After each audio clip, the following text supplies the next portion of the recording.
जब अपन ने वेवफॉर्म्स बनाई थी तो उसमें रिपल फैक्टर की कैलकुलेशन की थी, आरएमएस वैल्यू और उसका जो रेशियो है वह रिपल फैक्टर कहलाता है, एवरेज वैल्यू का। अब जो अपना एक टॉपिक बचा था स्टार्टिंग, है ना, तो starting of a DC drive. तो स्टार्टिंग में क्या है कि maximum current that a DC motor can safely carry during starting is limited by the maximum current that can be commutated without sparking.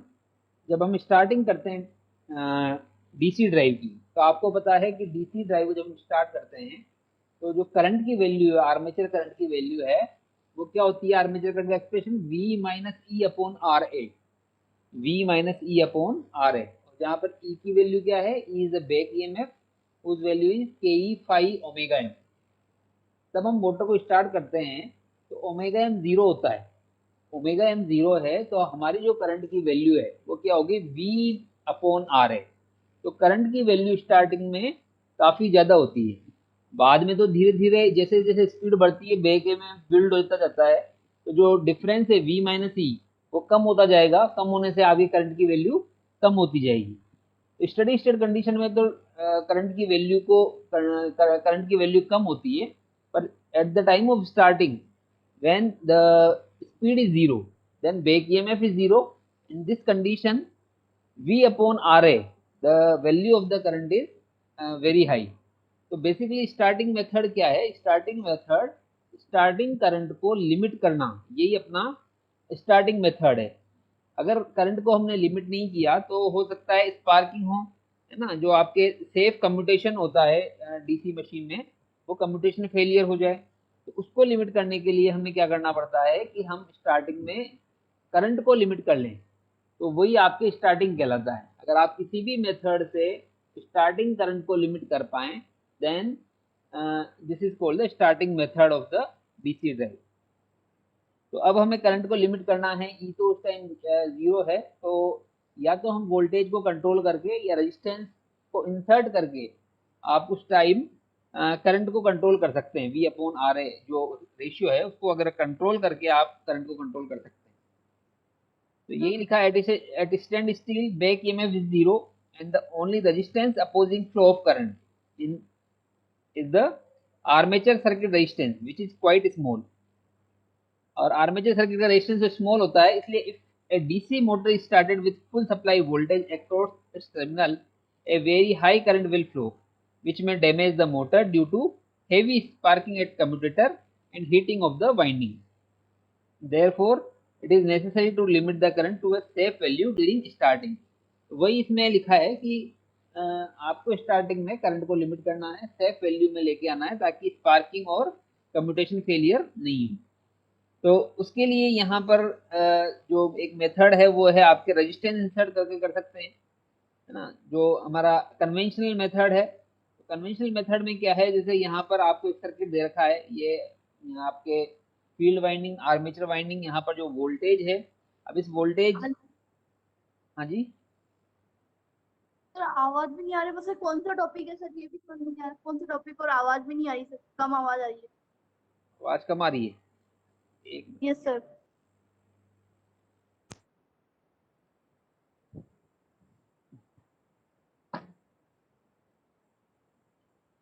Hello, अब आ रही है आवाज? Yes sir. टॉपिक क्या है मतलब? टॉपिक है starting, starting of DC drive. आपने कल एक टॉपिक बताया था कि सर ये टॉपिक रह गया स्मूथ स्टार्टिंग के नाम से, स्मूथ स्टार्टिंग पर। है ना। तो उसमें स्मूथ स्टार्टिंग से पहले स्टार्टिंग तो समझोगे कि स्टार्टिंग क्या चीज होती है डीसी मशीन की, तभी तो स्मूथ स्टार्टिंग कर सकते हैं, है ना। तो अपन यहाँ जो मेथड पढ़ रहे हैं वो पढ़ रहे हैं स्टार्टिंग ऑफ डीसी ड्राइव, कि डीसी ड्राइव को स्टार्ट कैसे करें। तो डीसी ड्राइव को स्टार्ट करने के लिए हमें करंट को कंट्रोल करना है। स्टार्टिंग में जैसा मैंने बताया आपको कि स्टार्टिंग में जो करंट है V minus E upon R है, तो ई की वैल्यू तो जीरो होती है at the time of starting, क्योंकि omega M is equal to zero. Starting में जीरो स्पीड से आपको मोटर को स्टार्ट करना है, तो उस टाइम स्टार्टिंग में मोटर स्पीड जीरो है, तो आपकी जो करंट की वैल्यू है V अपॉन आर है वो बहुत ज़्यादा होती है, तो उसको कंट्रोल करने के लिए हम क्या करते हैं, हम या तो यहाँ पर जो कन्वेंशनल मेथड है, कन्वेंशनल मेथड में तो आप रेजिस्टेंस बैंक लगाते हैं ना, रेजिस्टेंस स्विचेस लगाते हैं। जैसे सर्किट दे रखा है, इस सर्किट में आपके जो वोल्टेज है, इस वोल्टेज के अक्रॉस स्विचेस लगा रखे हैं जी, अलग अलग रेजिस्टेंस लगा रखे हैं, switch S1 S2 S3 up to Sn। तो स्टार्टिंग में ये सारे स्विच क्या हैं, जो ओपन है, ओपन होने से सारा के सारा जो रेजिस्टेंस है वो आपके इस आर्मेचर के साथ कनेक्टेड है। जैसे जैसे आप मोटर स्टार्ट करते हैं तो एक एक स्विच को क्लोज करते जाते हैं, क्लोज करने से क्या होगा, वो शॉर्ट सर्किट हो गया, यानी वो आपके रेजिस्टेंस वहां से कट हो गया। तो धीरे धीरे रेजिस्टेंस को कट करते हुए जाते हैं, और कट करते हुए आप जो है करंट को लिमिट करते हैं। और यही मेथड आपने अगर अपने कभी डीसी ये मशीन लैब में आप गए होंगे तो आपने डीसी मशीन के अगर एक्सपेरिमेंट किए होंगे, तो जब भी हम मोटर को स्टार्ट करते हैं तो वहां पर एक आपके रेजिस्टेंस बैंक होता है, जिसको आप ऐसे रोटेट करते हैं तो वो आपकी मोटर स्टार्ट होती है। यानी स्टार्टिंग में जो है रेजिस्टेंस की वैल्यू हाई रखते हैं और धीरे धीरे रेजिस्टेंस की वैल्यू को कम करते जाते हैं, जिससे कि आपके करंट को कंट्रोल कर पाए।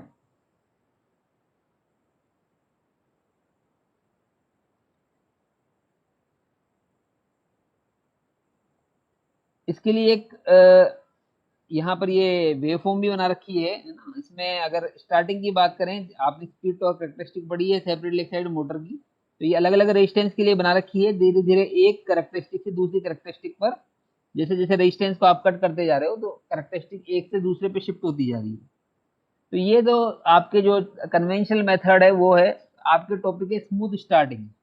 अब यहाँ पर मैंने आपको ये मेथड इसलिए पढ़ाया, इसमें आप ये समझें कि हमें करंट को कंट्रोल करना है, और स्टार्टिंग में करंट को कंट्रोल करने के दो ही मेथड हैं। या तो आप रेजिस्टेंस को कंट्रोल कर लें, रेजिस्टेंस को कंट्रोल करें, या फिर आप वेरिएबल वोल्टेज सोर्स अप्लाई करें। तो आपके जो जिस जगह ये टॉपिक दे रखा है वो चॉपर के साथ दे रखा है, यानी आपको यहाँ पर अगर करंट को कंट्रोल करना है तो आपको वोल्टेज को कंट्रोल करना है ना। वोल्टेज को कंट्रोल करने के लिए बहुत सारे मेथड हैं, रेक्टिफायर कंट्रोल है ना, उसके अलावा चॉपर कंट्रोल है।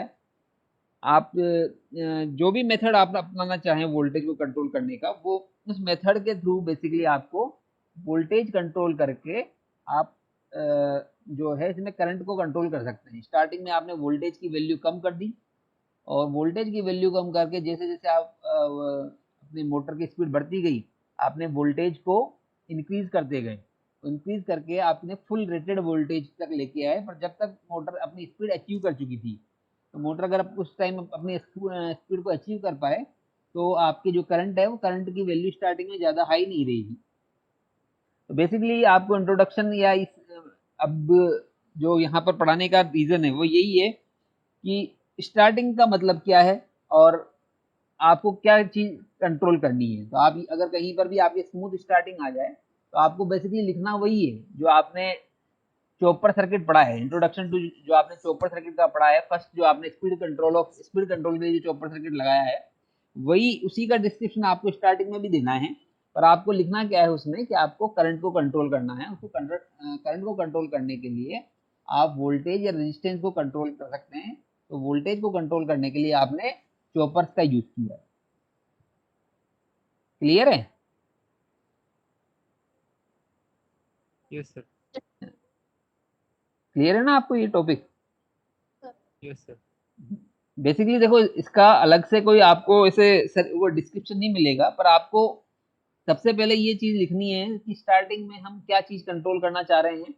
और स्मूथ जहां स्टार्टिंग की बात कर रहे हैं, स्मूथ स्टार्टिंग के लिए हम पावर इलेक्ट्रॉनिक्स के थ्रू वोल्टेज को कंट्रोल कर रहे हैं, है ना। ये जो मेथड है ये कन्वेंशनल मेथड है, इसमें आपने अलग अलग रेजिस्टेंस को धीरे धीरे कट करते गए, तो ये तो कन्वेंशनल मेथड हो गया, है ना। इसको स्मूथ स्टार्टिंग नहीं कह सकते। स्मूथ स्टार्टिंग के लिए आपने कोई भी पावर इलेक्ट्रॉनिक स्विचेस के थ्रू आपने वोल्टेज को कंट्रोल करके या रेजिस्टेंस को कंट्रोल करके अगर आप इसमें करंट को कंट्रोल करते हैं, then it is called the smooth starting.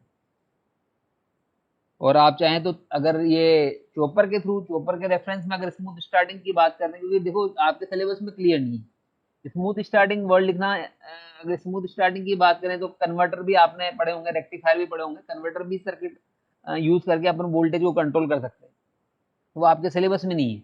है ना। पर स्मूथ स्टार्टिंग सिर्फ वर्ड लिखना है, इसका मतलब आपको ये डिस्क्रिप्शन सर लिखना है। चॉपर को लेते हुए चॉपर के लिए तो आपने, स्टार्टिंग को कंट्रोल अगर चॉपर को लेके आप करते हो तो वो सर्किट अपन पढ़ चुके हैं। स्पीड कंट्रोल के लिए जो बेसिक सर्किट था सर चॉपर आवाज का, क्लियर नहीं आती भाई अगर आप चॉपर के रेफरेंस में सर, बात कर वॉइस रहे हैं, क्लियर नहीं आती। हेलो आ रही है अब? Yes sir, yes sir, yes sir. है ना भाई, अगर सिर्फ चॉपर के रेफरेंस में बात कर रहे हैं तो जो अपने फर्स्ट बेसिक सर्किट पढ़ा था स्पीड कंट्रोल के लिए, जो पहला सर्किट पढ़ा है वही सर्किट इसके लिए भी एप्लीकेबल है भाई। उसमें भी तो आप वोल्टेज को कंट्रोल कर रहे हो, तो इसमें भी वोल्टेज को कंट्रोल कर रहे हो, ठीक है ना। Yes sir. चलिए अब नेक्स्ट बात करें अपन कुछ इसके न्यूमेरिकल्स ले लेते हैं। वैसे देखो न्यूमेरिकल्स जितने ज़्यादा आप करोगे उतनी एक्सपर्टाइज आपको आती जाएगी, उतना आपका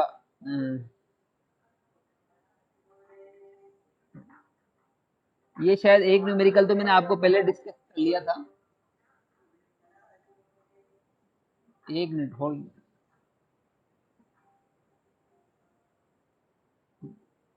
हाँ देखो, जो भी न्यूमेरिकल आएंगे, अगर आपके मोटर्स के न्यूमेरिकल आते हैं बेसिकली, अभी इसमें देखो एक तो चॉपर के न्यूमेरिकल हो गए, एक मोटर के न्यूमेरिकल हो गए, मोटर में आपकी स्टार्टिंग ब्रेकिंग के न्यूमेरिकल्स हो गए, या बेसिक जो आपके डीसी मशीन के न्यूमेरिकल हैं वो चीज़ है, या फिर आपके चॉपर्स के और मशीन को दोनों को कंट्रोल करके दोनों को मिक्स करके न्यूमेरिकल बन सकते हैं।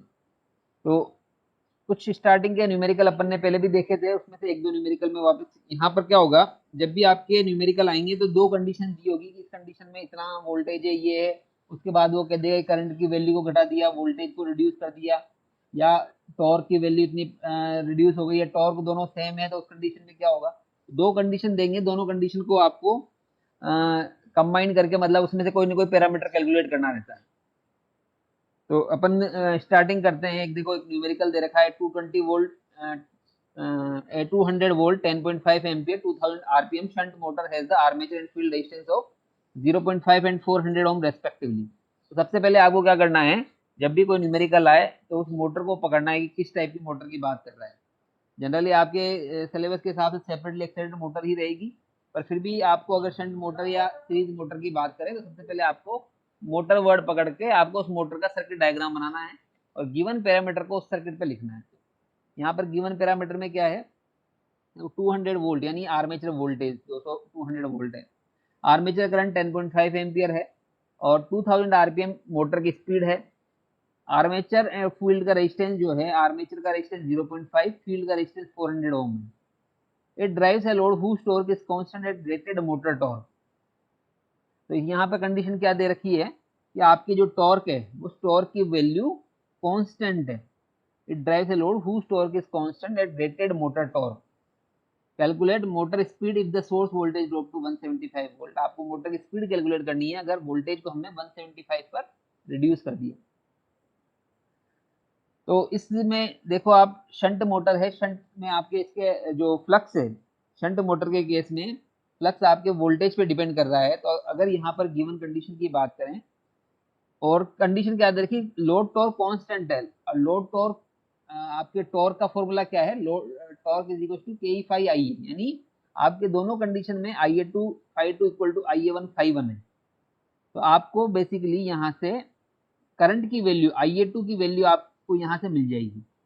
अगर आई ए टू की वैल्यू आपको मिल गई, आपको निकालनी क्या है, स्पीड। तो आपके पास गिवन कंडीशन क्या है, और स्पीड क्या होती है, E is proportional to phi into N, यानी E is proportional to K E phi omega, E is equal to K E phi omega. तो आपकी जो E one upon E two यानी फाई वन, आपको omega one upon omega two का ratio निकालना है और एन टू निकालना है बेसिकली। तो यहाँ से अगर आप बात करें N two is equal to E two upon E one into phi one upon phi two into N one. अब यहाँ पर गिवन क्या क्या है आपको, एन वन ऑलरेडी गिवन है, phi one upon phi two का जो रेशियो है वो वहाँ पर वोल्टेज दे रखा है कि 175 था और जो है 200 कर दिया, तो phi one upon phi two का रेशियो आपको यहाँ से मिल जाएगा। रही बात E2 और E1 कैलकुलेट करने की, तो E2 is equal to V1 minus IA1R1। यहाँ पर सारी चीजें ऑलरेडी गिवन है। V1 200 वोल्ट है फर्स्ट केस में, 10.5 एम्पियर करंट है, 2000 और आपके रेजिस्टेंस 0.5 ओम है। सेकंड केस में E2 is equal to V2 minus IA2 into R है। तो अब आपके वोल्टेज 175 कर दिया सेकंड केस में, माइनस IA2 की वैल्यू आपने ऑलरेडी कैलकुलेट करी 11.4 एंड रेजिस्टेंस सेम है, तो आपके यहाँ से E2 की वैल्यू आ गई। तो यहाँ से E2 की वैल्यू आने से E1/E2/E1 ∅1/∅2 इंटू N1 अगर आप करोगे तो आपके N2 जो स्पीड है वो आपके कैलकुलेट होके आ जाएगी। क्लियर है ये? Yes sir. तो आपके जितने भी Sir. न्यूमेरिकल्स अभी आप पढ़ोगे ना, इसमें यही कंडीशन दे रखी होगी कहीं ना कहीं, एक चीज कांस्टेंट है या कुछ करके जो भी दो कंडीशंस को कंपेयर करा रहा होगा इस कंडीशन में। तो आपके पास बेसिकली देखो तीन ही फॉर्मूले हैं, एक तो ई का E is equal to V minus I A R है ना, या V इज इक्वल टू आपके V is equal to E plus I A R है। दूसरा आपके पास जो तो फॉर्मूला दूसरा है टॉर्क का के ई फाई आई ए, और तीसरा है E is equal to K E phi omega M. इन तीन फॉर्मूले से ही आपके सब कुछ पैरामीटर कैलकुलेट होंगे। ये जो तीन चीजें हैं इन्हीं से आपके सब कुछ कैलकुलेशन होनी है, ठीक है ना। दूसरा एक न्यूमेरिकल दे रखा है, बेसिकली डीसी सीरीज मोटर का दे रखा है। सीरीज मोटर वैसे आपके सिलेबस में नहीं है, चलो फिर भी इसमें देखो, इसमें भी एक ही कंडीशन है कि torque T1 is equal to T2 है। एक कंडीशन में टॉर्क को जो है टर्न्स 80% रिड्यूस कर दिया। टर्न्स रिड्यूस करने से बेसिकली फ्लक्स रिड्यूस हो रहा है। तो आपके यहाँ पे कुल मिला के क्या है कि ∅1 जो है ∅2 हो गया 0.8 इंटू IA2। तो वो कंडीशन कैलकुलेट करके आप IA1 IA2 कैलकुलेट करके आगे इसमें कैलकुलेशन कर सकते हैं। चलो डीसी सीरीज मोटर है, इसको अपन लेते नहीं है, इसके नेक्स्ट वाला न्यूमेरिकल अपन लेते हैं, ठीक है। नेक्स्ट वाले न्यूमेरिकल में आपके देखिए 220 वोल्ट 200 एम्पियर 800 आरपीएम। तो बेसिकली क्या क्या, और सेपरेटली एक्साइटेड मोटर है और आर्मेचर रेजिस्टेंस 0.06 ओम है। तो गिवन कंडीशन क्या है स्टार्टिंग की कि 220 वोल्ट उसका वोल्टेज है, armature voltage 200 ampere armature current है, स्पीड जो है 800 आरपीएम है, और आर्मेचर का रेजिस्टेंस 0.6 ओम है। सारे पैरामीटर दिए हुए। The motor armature is fed from a variable voltage source with an internal resistance of 0.5 ohm। अब जो रेजिस्टेंस आपके जो सोर्स लगाया है वो किस टाइप का है, वेरिएबल वोल्टेज सोर्स, यानी उसका वोल्टेज कम ज्यादा हो सकता है, और उसका इंटरनल रेजिस्टेंस भी 0.04 ओम है। Calculate internal voltage of the variable voltage source when the motor is operating in regenerative braking. अब मोटर कहाँ पे रीजनरेटिव ब्रेकिंग मोड में वर्क कर रही है, at 80% of the rated motor torque and 600 RPM. Torque जो है उसका रिड्यूस कर दिया, टॉर्क जो है जहां पहले अगर T1 था तो 80% टॉर्क रह गया, और दूसरा उसका जो आपके मोटर टॉर्क है, सॉरी स्पीड है, वो 600 आरपीएम रह गई।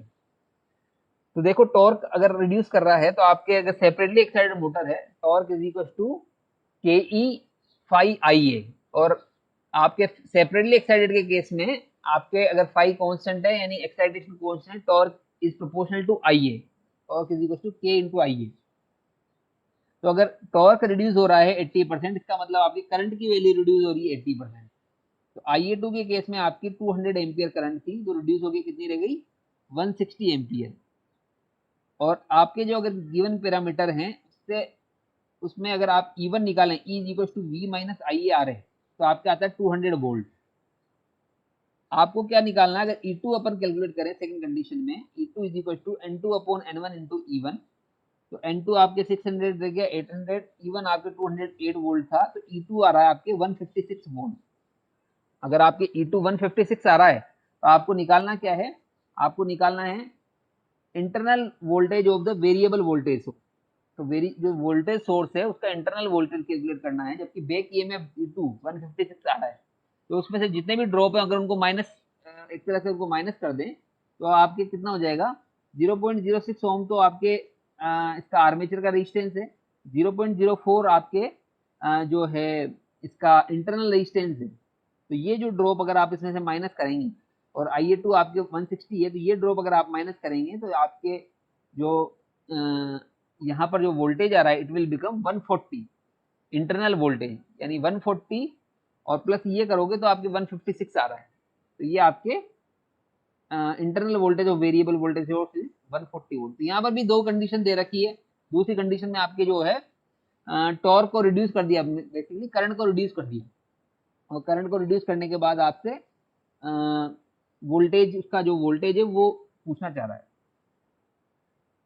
क्लियर है ये न्यूमेरिकल? Yes, sir. है ना? आप न्यूमेरिकल को 2-3 बार पढ़ोगे तो आपको क्लियर हो जाएगा। देखो एक बार में हो सकता है न्यूमेरिकल कम समझ में आया, और न्यूमेरिकल ऐसी चीज है जो पढ़ने से समझ नहीं आएगी, करने से समझ में आएंगी। आप खुद करोगे तब आपको क्लियर होगा।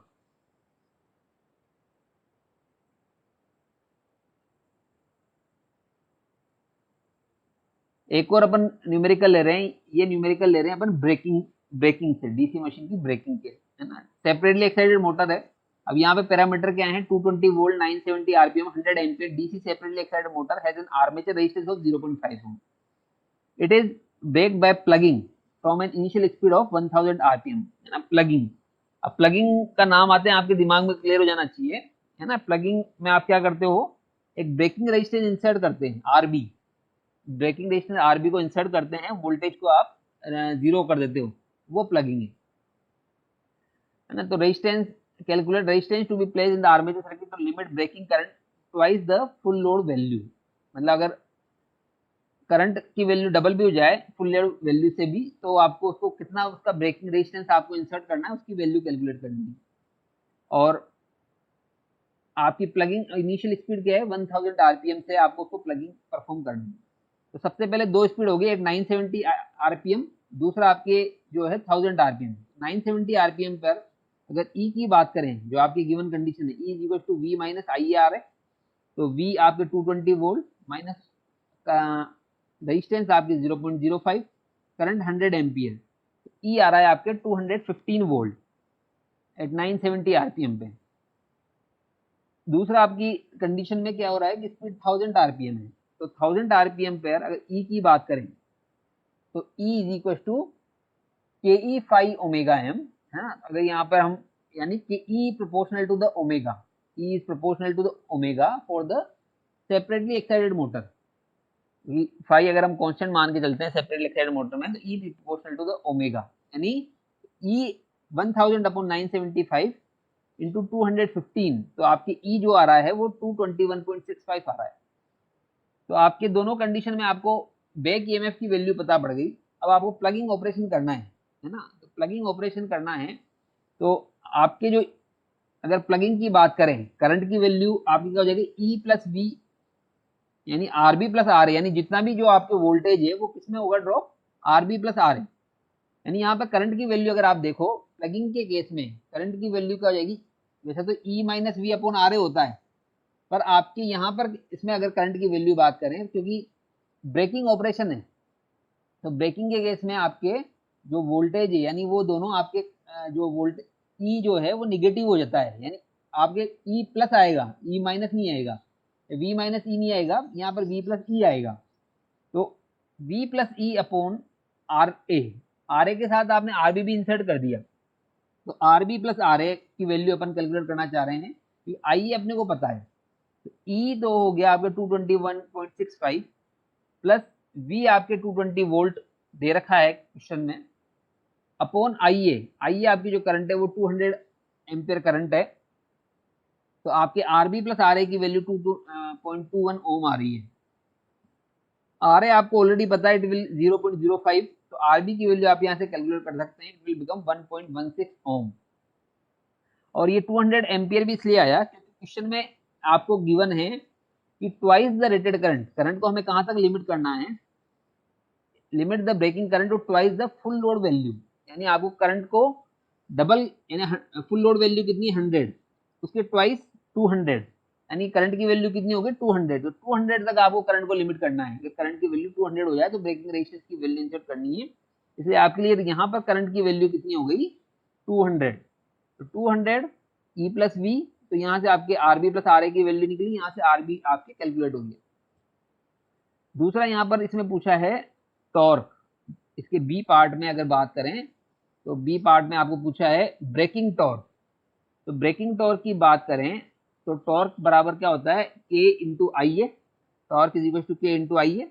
अब इस, और E is equal to K omega M, तो के को अगर यहाँ पर ई की टर्म में लिखें, torque is equal to E upon omega M into I A. बाकी सारे पैरामीटर आपके पास ऑलरेडी हैं, ई जो है 221.65 है, आई ए 200 वोल्ट है, और ओमेगा एम 1000 आरपीएम है, आरपीएम को अगर उसमें रेडियन में करें 2 पाई अपॉन 60, तो आपके 423.3 न्यूटन मीटर टॉर्क आ रहा है।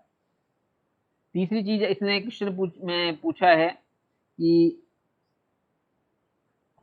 Torque when the speed has fallen to zero, speed अगर जीरो हो जाए यानी at a zero speed E is equal to zero हो जाएगा, क्योंकि E is equal to K phi omega M zero, तो ई जीरो। तो आपके आईए टॉर्क की वैल्यू पूछी है, टॉर्क कितना रहेगा, torque is proportional to the IA, तो आपको आईए कैलकुलेट करना पड़ेगा। IA is equal to V upon R B plus R A, E तो जीरो हो गया, V plus E upon R B plus R A में ई अगर zero हो जाएगा तो IA will become V plus R B plus R A, it will become 99.55, क्योंकि R B आप ऑलरेडी कैलकुलेट कर चुके हो। तो यहाँ पर अगर 99.55 आपकी करंट है तो आपके टॉर्क जो है, torque is proportional to I A. तो दोनों कंडीशन को अगर आप कंपेयर करोगे तो 423.3 आपके पहले टॉर्क था, और करंट अगर आपके इतना हो गया तो आप यहाँ से टॉर्क की वैल्यू प्रोपोर्शनलिटी से आप कैलकुलेट कर सकते हो। क्लियर है? Hello, yes sir. तो ये न्यूमेरिकल था। ब्रेक असाइनमेंट में आपको गूगल क्लास में डाल दूंगा दोनों तीनों चैप्टर के, है ना, और तो आपको उसी में जमा। फर्स्ट असाइनमेंट सबमिट कर फर्स्ट असाइनमेंट आपने कर दिया था, और मैं उसमें एक दो क्वेश्चन नोट जोड़ूंगा, तो आप उसी को वापस एडिट कर लेना, मतलब उसमें ऐड कर लेना पीडीएफ में। अच्छा जो क्वेश्चन आपने कर लिए ना पहले से वो तो रहेंगे ही यस सही, सर। इसके अलावा एक दो क्वेश्चन और रहेंगे। तो अच्छा। वो आता है ऑप्शन, उसमें ऑनलाइन भी आता है, आप एडिट पीडीएफ कर सकते हो, मतलब उसमें ऐड कर सकते हो पेजेस सर को नई मर्ज। न्यू बना करके फिर कर देंगे। हाँ हाँ, आपके पास तो हार्ड कॉपी है ही सही, है ना, उसमें आप यस कर लो सर। चाहे, या फिर मर्ज पीडीएफ का ऑप्शन भी आता है, दो पीडीएफ को मर्ज कर सकते हो। तो इसमें हमारे तीनों यूनिट आएगी ना सर फर्स्ट मिड टर्म में? जितना पढ़ा दिया, तीनों चारों, जहाँ तक या भी, सर तीन। है ना, जितना तो भी कब पढ़ा। से मतलब हमारे? आपकी डेट आ जाएगी, अभी तो शायद फाइनल ईयर की डेट आ गई, थर्ड ईयर की भी आ जाएगी अगले वीक या नेक्स्ट वीक तक, जहां तक भी हो जाएगा ना। अपन जैसे अब कल से अपन नेक्स्ट यूनिट स्टार्ट करेंगे, है ना, तो जो भी जितना भी कवर हो जाएगा वो सब अपन उसमें आएगा। सर अब इसकी असाइनमेंट दे देना सर। हाँ, मैं असाइनमेंट आपको क्लास में डाल दूँ। सर तो फिर आप, फाइनल ईयर के एग्जाम पे अब हाँ जी मेन फाइनल ईयर की एग्जाम। भाई, अभी तो फर्स्ट मिड टर्म है कल से, तो फर्स्ट मिड टर्म के एक आध महीने बाद सेकंड मिड टर्म है, उसके बाद फाइनल एग्जाम, तो अब देखो कब होते हैं। और ये है कि ऑनलाइन ही होंगे फिर? देखो कुछ कह नहीं सकते ना, अभी कैसे कह देंगे कि ऑनलाइन होंगे कि ऑफलाइन होंगे। भाई फाइनल ईयर के एग्जाम तो होंगे, है ना, ऑफलाइन ही होंगे वो, जहाँ तक। अब ये जरूर है कि कितने दिनों बाद होंगे, कितने महीनों बाद होंगे, क्या होता है देख, कब तक जो है कंट्रोल में आता है, कंट्रोल के साथ। पिछली बार भी फाइनल ईयर के एग्जाम तो हुए ही थे। Yes sir. आप लोगों को तो शायद प्रमोट किया था ना, या हुए थे एग्जाम? नहीं नहीं, प्रमोट किया था सर। फोर्थ सेमेस्टर में किया था मैं तो। फोर्थ में किया था ना। हाँ, तो अगर फोर्थ देखो फिफ्थ में तो हुए थे सर पेपर। Yes sir. भाई, अगर सब कुछ ठीक रहा तो होंगे ही सही एग्जाम, अदरवाइज तो जो है प्रमोट तो कर ही रहे हैं। फिर भी देखो, प्रमोट करना, पास होना, फेल होना अलग चीज है, पढ़ना अलग चीज है ना, यस नॉलेज सर। अलग चीज है।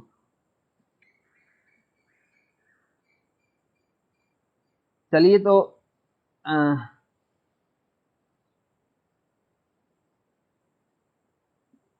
देखो अगला एक और न्यूमेरिकल अपन, टाइम है क्या अभी, या हो गया? अगली क्लास है क्या आपके अभी? सर नहीं है सर अभी तो। देखो एक और न्यूमेरिकल अपन चॉपर से ले लेते हैं, है ना। इसमें ये क्वेश्चन में दिया है 230 volt 960 RPM 200 ampere separate electric DC motor half major resistance 0.02.